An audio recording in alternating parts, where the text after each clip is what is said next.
चाहे कितनी भी स्किन केयर कर लो, कितने भी प्रोडक्ट यूज कर लो या कितने भी ग्रूमिंग रूटीन फॉलो कर लो, अगर तुमने ये 7 हैबिट्स नहीं छोड़ी तो तुम्हारा फेस कभी ग्लो नहीं होगा। इनफैक्ट ये छोटी छोटी गलतियां ही है जिससे तुम्हारा नेचुरल ग्लो डिस्ट्रॉय हो रहा है। और सबसे डेंजरस बात तो ये है कि तुम खुद नोटिस भी नहीं कर पा रहे हो कि तुम अपने फेस को कितना डैमेज कर रहे हो। लेकिन आज मैं तुम्हें वो 7 हैबिट्स बताने वाला हूँ जो तुम्हें हर दिन एवरेज बना रही है। अगर तुम इन हैबिट्स को आज से ही करना बंद कर दोगे तो मैं गारंटी देता हूँ कि अगले 7 दिन बाद तुम खुद अपने फेस में डिफरेंस नोटिस करोगे। तो वीडियो एंड तक देखना क्योंकि लास्ट पॉइंट सबसे अंडररेटेड है और वही डिसाइड करेगा तुम अट्रैक्टिव लगते हो या टायर्ड।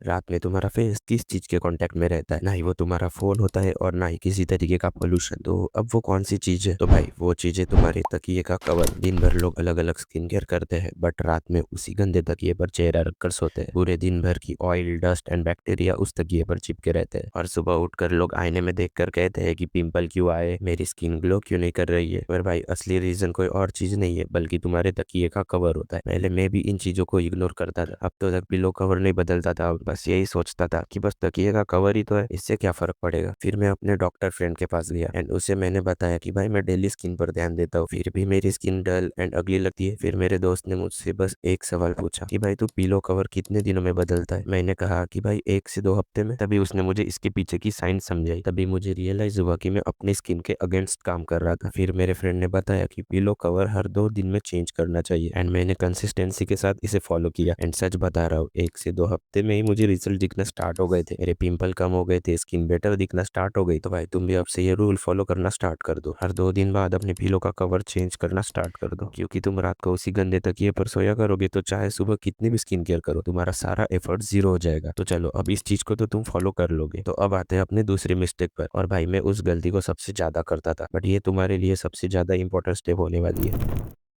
सोच के देखो आपका फेस सबसे ज्यादा थका हुआ कब फील करता है? जब आप देर रात तक फोन स्क्रॉल कर रहे होते हो तब। मैं पहले देर रात तक फोन स्क्रॉल करते रहता था, खुद से कहता था कि बस 2 मिनट और देखूंगा, बट वो 2 मिनट कब 2 से 3 घंटे बन जाते मुझे पता तक नहीं चलता। देखो रात वो टाइम होता है जब हमारी बॉडी एंड स्किन रिपेयर होती है। जितना लेट तुम सोते हो उतना ही कम टाइम मिलता है तुम्हारी स्किन को रिपेयर होने में। और result dull skin, dark circle and थका हुआ फेस। एंड इसीलिए तुम सुबह कितने भी कोल्ड वाटर से फेस वॉश कर लो पर चेहरे पे वो फ्रेशनेस मिसिंग लगती है बिकॉज तुम्हारा फेस रेस्ट नहीं ले रहा होता है, बस सर्वाइव कर रहा होता है। एक स्टडी के हिसाब से जब हम 7 से 8 घंटे की प्रॉपर स्लीप लेते हैं तब हमारी बॉडी कोलेजन बनाती है जिससे हमारी स्किन टाइट और ग्लोइंग बनती है। इसलिए तुम कोई स्किन प्रोडक्ट लगाओ या मत लगाओ बट स्लीप पूरी लिया करो, तभी तुम्हारा फेस नेचुरली ग्लो करेगा।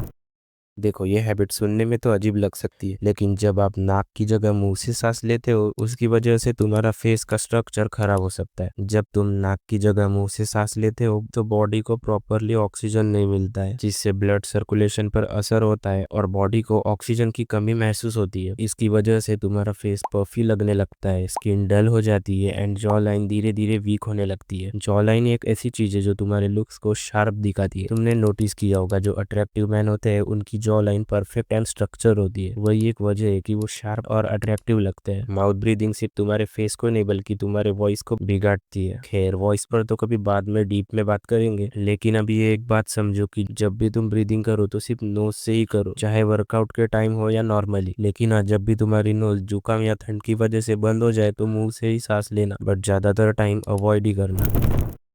तुम्हें लगता है फेस टच करना एक नॉर्मल हैबिट है लेकिन ये हैबिट तुम्हारे स्किन के प्रॉब्लम की हिडन रीजन है। सोचो दिन भर तुम phone, remote, door handle touch करते हो, ये सब बैक्टीरिया से भरे होते हैं। फिर तुम उन्हीं हाथों से फेस पर टच करते हो तो वो सारे बैक्टीरिया डायरेक्ट स्किन पर ट्रांसफर हो जाते हैं जिससे पोर्स ब्लॉक होते हैं एंड पिंपल निकलते हैं। हर बार जब तुम फेस को टच कर रहे होते हो तो एक्चुअली में तुम जर्म स्प्रेड कर रहे होते हैं। फिर चाहे तुम दुनिया का बेस्ट फेस वॉश भी यूज कर लो, जब तक तुम ये हैबिट नहीं छोड़ोगे एक्ने कभी भी जड़ से खत्म नहीं होंगे। इसका सॉल्यूशन सिंपल है, जब भी तुम्हें लगे कि तुम अपने फेस को टच करने वाले हो तो खुद को रोको एंड अपने हाथों को ज्यादा से ज्यादा टाइम वॉश करो एंड हाथों को फेस से दूर रखो। जितना कम टच करोगे उतनी ही क्लियर एंड फ्रेश स्किन दिखेगी। जब तुम कोल्ड ड्रिंक, चॉकलेट या चाय और दूध में भर भर के चीनी डालकर पीते हो तो ये बॉडी के अंदर एक प्रोसेस स्टार्ट करती है जिससे कोलेजन ब्रेक होने लगता है। एंड अभी मैंने बताया था कि कोलेजन तुम्हारी स्किन को टाइट, स्मूथ एंड यंग रखती है, लेकिन जैसे ही तुम शुगर खाते हो तो कोलेजन वीक होने लगता है, स्किन लूज लगने लगती है, पोर्स विजिबल हो जाते हैं एंड फेस डल दिखने लगता है। शुगर सिर्फ एक्ने नहीं बढ़ाती है, ये हार्मोन और ऑयल प्रोडक्शन को भी डिस्टर्ब करती है। अगर तुम जेन्युइनली फेस इंप्रूव करना चाहते हो तो शुगर कम करनी होगी। Cold drink, junk food, sugar सब बंद। उनकी जगह फ्रूट्स एंड नेचुरल स्वीट चीजें खाओ जो एक्चुअल में तुम्हें फायदा दे। अगर तुम सिर्फ 10 से 15 दिन भी साफ सुथरा खाने लगोगे तो तुम्हें खुद फेस में डिफरेंस दिखने लगेगा, तुम्हारी स्किन ग्लो करने लगेगी, तुम्हारा फेस फ्रेश दिखने लगेगा एंड नेचुरल ग्लो वापस आ जाएगा। तुम्हारी स्किन ग्लो करेगी या डल दिखेगी ये डायरेक्टली डिपेंड करता है कि तुम डेली कितना पानी पीते हो। जब बॉडी डिहाइड्रेट होती है तब स्किन टाइट फील होने लगती है, टच करने पर रफ लगती है और उसका नेचुरल ग्लो धीरे धीरे खत्म हो जाता है। उसके बाद तुम चाहे कितने भी एक्सपेंसिव मॉइस्चराइजर या सीरम यूज कर लो, वो सिर्फ आउटर सरफेस पर काम करेगा, अंदर से तो स्किन ड्राई ही रहेगी। वाटर वो बेसिक फ्यूल है जो स्किन को अंदर से हाइड्रेट रखता है एंड ब्लड सर्कुलेशन इंप्रूव करता है। जब ये प्रोसेस सही से चलती है तो पोर्स क्लीन रहते हैं और एक्ने या ब्रेकआउट होने के चांस कम हो जाते हैं। जितना बेटर तुम्हारी बॉडी वाटर को ऑब्सॉर्ब और प्रोसेस करती है उतनी हेल्दी और फ्रेश तुम्हारी स्किन दिखती है। अक्सर लोग कहते हैं कि उनका फेस डल लग रहा है, लेकिन एक्चुअली उनका रियल इशू डिहाइड्रेशन होता है। इसका सॉल्यूशन बहुत सिंपल है। अगर तुम रोज कंसिस्टेंटली 3 से 4 लीटर पानी पीना स्टार्ट कर दो तो एक हफ्ते के अंदर ही तुम्हें डिफरेंस फील होने लगेगा। स्किन सॉफ्ट लगेगी, टायर्डनेस कम होगी और फेस पर एक नेचुरल फ्रेशनेस आ जाएगी।